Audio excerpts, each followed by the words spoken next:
छत्तीसगढ़ के साजा से नवनिर्वाचित और चर्चित विधायक ईश्वर साहू के छोटे बेटे कृष्णा साहू को पुलिस में अनुकंपा नियुक्ति दी जा रही है। इस बाबत एसपी कार्यालय बेमेतरा से कृष्णा के नाम पत्र जारी कर उनसे जरूरी कागजात मांगे गए हैं। बता दें कि बिरनपुर हिंसा में विधायक ईश्वर साहू के बड़े बेटे भुवनेश्वर साहू की मौत हो गई थी।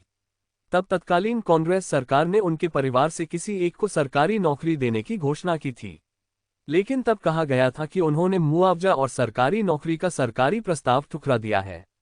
लेकिन अब ईश्वर साहू के छोटे बेटे कृष्णा साहू को नौकरी दी जा रही है।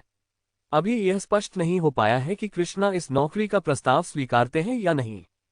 कृष्णा के नाम भेजे गए पत्र में बेमेतरा एसपी ने 8 अप्रैल को हुई हिंसा का जिक्र करते हुए लिखा है कि पारिवारिक सहमति के आधार पर आरक्षक जीडी के पद पर कृष्णा साहू को नियुक्त किया जाना है, जिसके संबंध में उनसे जरूरी कागजात एसपी ऑफिस में पेश करना है, ताकि उन्हें आरक्षक के पद पर नियुक्त कर पीएचक्यू को सूचित किया जा सके।